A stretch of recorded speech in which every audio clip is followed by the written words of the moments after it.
Good morning everyone.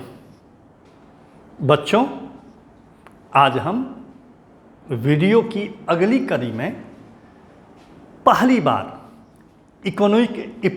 Economics में, अर्थशास्त्र में वीडियो बनाने के लिए आपके सामने मैं प्रस्तुत हूँ। वीडियो क्लास के रूप में आपके सामने मैं प्रस्तुत हूँ। तो पहला लेसन हमारा जा चुका है। इस परीक्षा में हम लोगों के सिलेबस में जो लेसन है वह है चैप्टर 2। तो चैप्टर 2 पर आने से पहले हम थोड़ा सा समय चाहेंगे कि चैप्टर 1 पर हम चलते हैं, जहां बेसिक बात की कुछ जानकारी हम देना चाहेंगे आप लोगों से। मुझे लगता है कि आप लोग जानते होंगे, लेकिन फिर भी मैं चाहूँगा कि एक बार आपको स्मरण दिला दूँ। तो यह स्मरण के क्रम में यह जो विषय है यह है इकोनॉमिक्स, अर्थशास्त्र का। अर्थशास्त्र आप लोग जानते होंगे कि जो धन का अध्ययन करता है, संपत्ति का अध्ययन करता है, वह कहलाता है अर्थशास्त्र। सिंपल सी बात है। इतिहास का जो अध्ययन करता है वह कहलाता है इतिहास। फिजिक्स का जो अध्ययन करता है वह कहलाता है भौतिकी। एकदम सिंपल बात है। इसी अर्थशास्त्र में एक होता है इकोनॉमी, जिसे हम कहते हैं अर्थव्यवस्था। तो अर्थव्यवस्था क्या होता है भाई, इसको समझने से पहले थोड़ा चाहते हैं 2 मिनट इस पर समय दे दें। इसके बाद हम आते हैं अपने चैप्टर पर, मूल चैप्टर पर। तो हम लोग अपनी आजीविका के लिए, यानी जीवन यापन करने के लिए बहुत सारे कार्य करते हैं, तरह तरह के कार्य करते हैं। कार्य देखते होंगे, जैसे अभी मैं आपके सामने मैं पढ़ा रहा हूँ। आपके पिताजी होंगे जो बैंक में होंगे, किन्हीं के बाबूजी किसान होंगे, कोई रोड पर आप देखते रिक्शा चलाते हैं, कोई पशुपालन करते हैं। तो यदि गिनने लगें तो हम समझते हैं जो सैकड़ों हजारों प्रकार के कार्य होते हैं। तो ये जो कार्य होते हैं, इस कार्य को 2 भागों में बांटा जाता है।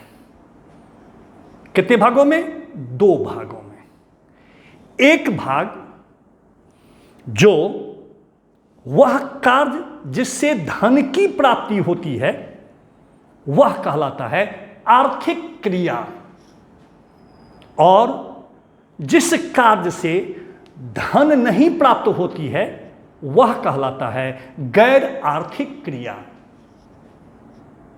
एक बार फिर, वह कार्य जिससे धनोपार्जन किया जाए, धन की प्राप्ति हो, धन कमाया जाए, वह कहलाता है कौन चीज? आर्थिक क्रिया। और जिससे धन का उत्पादन न हो, धन नहीं कमाया जा सके, वह कहलाता है कौन चीज? गैर आर्थिक क्रिया। इसे ऐसे समझो। उदाहरण हम दे रहे हैं एक ठो। देखो, हमारा बटन, हम शर्ट पहनते हैं, हमारा बटन टूट गया, आपका बटन टूट गया, ठीक है। तो इसको देखते होंगे, जो हम लोग यदि बटन ठीक कराते हैं तो घर में माँ होती हैं, बहन होती हैं, भाभी होती हैं, वो चट से बटन लगा देती हैं, ठीक। लेकिन यदि हम माँ और भाभी से नहीं लगा पाते हैं, बहन से नहीं लगा पाते हैं, तो हम क्या करते हैं? इसे हम टेलर के यहाँ जाते हैं, दर्जी के यहाँ जाते हैं, और वह हमारा बटन ठीक करता है। उसके लिए हमें 25 रुपया ले लेता है। तो अब देखिए, हमारे घर में हमारी माताजी बटन लगाई, उसके लिए उसको पैसा नहीं मिला, लेकिन इसी बटन को लगाने के लिए दर्जी को पैसा देना पड़ा। तो माताजी का काम, चूंकि माताजी को उससे धन की प्राप्ति नहीं हुई, यह हुआ गैर आर्थिक कार्य, गैर आर्थिक क्रिया। और यही दर्जी जो था टेलर, उसको धन की प्राप्ति हुई, उसे कहते हैं आर्थिक क्रिया। मेरा मानना है कि आप समझ गए होंगे आर्थिक क्रिया और गैर आर्थिक क्रिया। तो वह कार्य जिससे धन की प्राप्ति हो जीविकोपार्जन के लिए, उसे ही कहा जाता है आर्थिक क्रिया। तो ये आर्थिक क्रिया अलग अलग प्रकार के होते हैं, दर्जनों सैकड़ों प्रकार के होते हैं। अब इन सारी अर्थव्यवस्था, सारी आर्थिक क्रियाओं के बीच में तालमेल बैठाने के लिए, कि एक आर्थिक क्रिया दूसरे आर्थिक क्रिया का विरोधी न हो जाए, इसीलिए कुछ नीति बनाना पड़ता है, कुछ व्यवस्थाएं, कानून बनाना पड़ता है। उस नीति और सिद्धांत को का मकसद होता है सारी आर्थिक क्रियाओं के बीच में तालमेल स्थापित करना, कोऑर्डिनेशन स्थापित करना। ये जो कोऑर्डिनेशन स्थापित करने वाली जो नीतियां होती हैं उसे ही कहा जाता है इकोनॉमी, यानी अर्थव्यवस्था। एक बार फिर, सारी आर्थिक क्रियाओं के बीच सुंदर तालमेल बिठाने वाला जो नीति होता है वह कहलाता है कौन चीज? अर्थव्यवस्था। और इसका निर्धारण किया जाता है सरकार के द्वारा।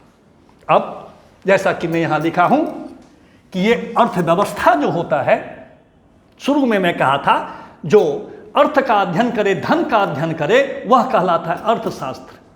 और चूंकि अर्थशास्त्र जो है वह धन जो होता है आर्थिक क्रिया से आता है, इकोनॉमी से आता है, अर्थव्यवस्था के द्वारा संचालित किया जाता है, तो इसे समझना अति आवश्यक था। तो आर्थिक क्रियाओं को हम, जैसे आगे चल के हम चर्चा करेंगे, सभी प्रकार के आर्थिक क्रियाओं को अध्ययन के दृष्टिकोण से हम 3 भाग में बांटते हैं। हम मतलब विद्वानों ने, अर्थशास्त्रियों ने, वह है कौन कौन? प्राथमिक क्षेत्रक, द्वितीयक क्षेत्रक और तृतीयक क्षेत्रक, जिसका चर्चा अभी हमें यहाँ नहीं करना है। जैसा कि आपने फर्स्ट लेसन में पालमपुर के कहानी में, गांव का जो कहानी है उसमें आप देखे होंगे कि पालमपुर के लोग अधिकांशतः किसान थे, वे प्राथमिक क्षेत्रक के थे। प्राथमिक क्षेत्रक यानी कृषि या प्रकृति से जो संसाधन हमें प्राप्त होता है, वस्तु प्राप्त होता है, उसका इस्तेमाल हम धन कमाने के लिए, आजीविका के लिए करते हैं। ऐसे कार्य को प्राथमिक क्षेत्रक कहा जाता है, जिस पर हम चर्चा करेंगे। अब जो है हम आते हैं दूसरे अध्याय पर, जो हमारे सामने है कौन चीज? चैप्टर 2, संसाधन के रूप में लोग। संसाधन, प्रकृति ने जो हमें वस्तु प्रदान किया है, हमारे आसपास जो जितनी चीजें हैं जिसका इस्तेमाल हम अपने लाभ के लिए करते हैं, वे ही कहलाता है रिसोर्सेज या संसाधन। उदाहरण स्वरूप हमारे पास मिट्टी है, उस मिट्टी का इस्तेमाल हम करते हैं। हमारे पास पानी है, उसका इस्तेमाल हम करते हैं। तो जब प्राकृतिक चीज़ों का इस्तेमाल हम अपने उपयोग के लिए करना शुरू कर देते हैं, हम मतलब मानव जब करना शुरू कर देता है तो उसे ही, तो वह बन जाता है संसाधन। जब तक उसका उपयोग यूं ही पड़ा रहता है वह संसाधन ही है। जब हम उसका इस्तेमाल करना शुरू कर देते हैं तो वह कहलाता है संसाधन। संसाधन का अनेक वर्गीकरण है, जिसका चर्चा आप लोग ज्योग्राफी क्लास में करेंगे। अभी जो हमारे सामने में जो टॉपिक है वह है संसाधन के रूप में लोग। आदमी, जनसंख्या। एक निष्कर्ष में हम यहां चर्चा किए हैं कि संसाधन जो है, कोई भी, ये मिट्टी, ये कोयला, ये सोना, ये चांदी, ये जितनी कीमती है, उसको कीमती बनाने का वह अपने आप में उपयोगी नहीं है। वो तो पड़ा हुआ है, हजारों लाखों साल से कोयला पृथ्वी के अंदर है, सोना पृथ्वी के अंदर है, उसे कोई नहीं जानता था। तो वह उपयोगी हुआ कब? जब मानव ने उसका प्रयोग करना शुरू किया। तो जब मानव ने उसका भिन्न भिन्न कार्यों में प्रयोग करना शुरू किया, तब वह बन गया संसाधन। उससे पहले वह संसाधन नहीं था। तो जितने सारे इंपॉर्टेंट बहुमूल्य संसाधन देखते हैं, उसको हमने बनाया है, यानी मानव ने बनाया है। इसीलिए मानव को सर्वोत्तम संसाधन के रूप में कहा गया है। उस पर चर्चा हम अंत में करेंगे। लेकिन अब आइए हम यहाँ चर्चा करते हैं संसाधन के रूप में लोग किस तरह बेहतर से बेहतर हो सकते हैं। तो उसमें है एक मानव पूंजी। जैसे भौतिक पूंजी होता है, धन होता है या अन्य चीज कारक होते हैं, उसी प्रकार एक मानव पूंजी होता है। मानव पूंजी क्या हुआ भाई?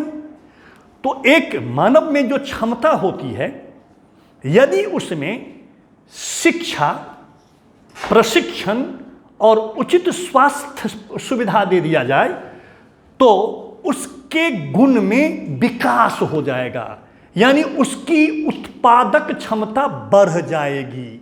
तब वह मानव जो अशिक्षित था या अस्वस्थ था, उसकी तुलना में उसकी जो है क्वालिटी, उसका जो गुण है, उत्पादक क्षमता, वह बढ़ जाएगा। तो इस प्रकार वह बन जाएगा कौन चीज?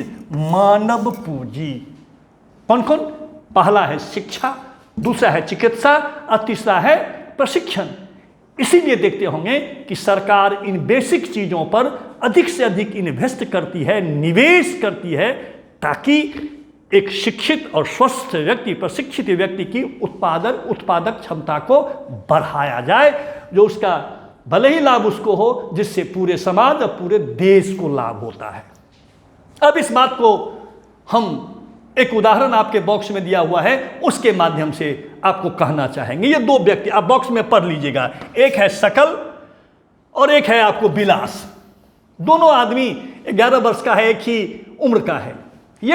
ये शकल का परिवार भी गरीब है, लेकिन चाचा के योगदान से वह मैट्रिक पास कर लेता है, फिर कंप्यूटर का ट्रेनिंग ले लेता है, उसे बढ़िया सॉफ्टवेयर फैक्ट्री क्या कहते हैं जगह पर उसे नौकरी मिल जाती है और वह बढ़िया कमा लेता है, उससे उसके गांव के लोगों को भी लाभ होता है।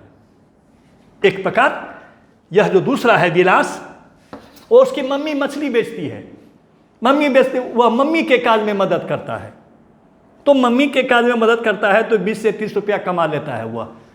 उस समय में उसे वही अच्छा लगता था। परिणाम हुआ कि वह मछली बेचने में माँ के सहयोगी के रूप में काम करने लगा। आगे चल करके उसे गठिया बीमारी हो जाता है, बीमार हो जाता है, आगे चल के उसकी कमाई सीमित हो जाती है। तो सकल जो शिक्षा दिया गया, उससे उसके उत्पादक क्षमता जो थी वृद्धि हुई, वह शिक्षित हुआ, और साथ ही साथ शिक्षित व्यक्ति अपने स्वास्थ्य पर भी ध्यान देता है, तो इसके द्वारा जो अपना निजी योगदान वह समाज का योगदान बन जाता है। तो सकल मानव पूंजी का सही उदाहरण है। वह मानव पूंजी में बदल गया कौन? सकल। और विलास जो है वह न पढ़ा न स्वस्थ रहा, तो एक आगे चल करके वह बीमार हो जाता है। आप देख लीजिएगा बॉक्स में लिखा हुआ है किताब में, तो वहाँ वह एक क्या हो गया? दायित्व बन जाता है, भार हो जाता है। तो जनसंख्या को दो रूपों में देखा जाता है, एक परिसंपत्ति के रूप में, एक धन के रूप में, और एक दायित्व के रूप में, एक भार के रूप में। यहाँ सकल एक संपत्ति के रूप में आता है, किसके कारण? मानव पूंजी के कारण। मानव पूंजी में क्या क्या चाहिए? शिक्षा, चिकित्सा, प्रशिक्षण, जो मिल रहा है किसको? सकल को। लेकिन विलास इससे वंचित हो गया, सही मानव पूंजी का निर्माण नहीं हुआ, तो सकल एक परिसंपत्ति के रूप में हुआ और विलास किसके रूप में हुआ? दायित्व के रूप में हुआ। दायित्व माने बुझते हैं, भार के रूप में, अपने परिवार पर, समाज पर, देश पर। इस प्रकार दुनिया का एक ऐसा देश है एशिया का जहाँ थोड़ा सा भी खनिज या प्राकृतिक संसाधन नहीं है, लेकिन मानव पूंजी के निर्माण पर वह दुनिया का सर्वश्रेष्ठ औद्योगिक और सर्वश्रेष्ठ देशों में से एक है, और वह है जापान। मानव पूंजी में निवेश किया जाता है। इन्हीं कारण चूंकि सारे प्राकृतिक संसाधनों को संसाधित करने का काम मानव करता है, और मानव यानी जनसंख्या करता है, और वह मानव पूंजी के आधार पर करता है। यदि सही मानव पूंजी नहीं होगा तो संसाधन का विकास नहीं होगा। इसीलिए मानव को सर्वोत्तम संसाधन के रूप में कहा गया है, माना जाता है। बच्चों, आज हम वीडियो यहीं ख़त्म करते हैं। ये मेरा पहला क्लास था। वीडियो ख़त्म करने से पहले चाहेंगे कि थोड़ा सा 1 मिनट में हम थोड़ा इसे समराइज कर दें। तो पहला, यहाँ से हम आते हैं, अर्थशास्त्र जो धन का अध्ययन करता है, संपत्ति का अध्ययन करता है, आर्थिक क्रिया जिससे धन की प्राप्ति होती है वह आर्थिक कार्य, आर्थिक क्रिया, और जिससे धन की प्राप्ति नहीं होता है वह गैर आर्थिक क्रिया कहलाता है। और सारे आर्थिक क्रियाओं में सुंदर तालमेल बिठाने के लिए जो नीतियाँ होती हैं वह अर्थव्यवस्था कहलाता है। और अब हम आते हैं यहाँ आज के टॉपिक पर, संसाधन के रूप में लोग जो है वह आदमी को, जनसंख्या को सर्वोत्तम साधन के रूप में देखा जाता है, माना जाता है। उसके लिए मानव पूंजी का निर्माण होना आवश्यक है। और मानव पूंजी का निर्माण तब होता है जब शिक्षा, चिकित्सा और प्रशिक्षण में निवेश किया जाता है, मतलब अधिक से अधिक खर्चा किया जाता है, तब वह मानव पूंजी का निर्माण होता है। उदाहरण दिए थे शकल और विलास का। ये शकल मानव पूंजी के निर्माण का सही उदाहरण है और विलास उसका उदाहरण नहीं है। शकल एक परिसंपत्ति के रूप में है और विलास एक दायित्व के रूप में है। इन मानव पूंजी के कारण ही मानव को सर्वोत्तम संसाधन के रूप में देखा जाता है, अन्य संसाधनों को संसाधित करता है। यदि मानव ही नहीं रहेगा तो संसाधन नहीं बन पाएगा। आज इतना ही, धन्यवाद।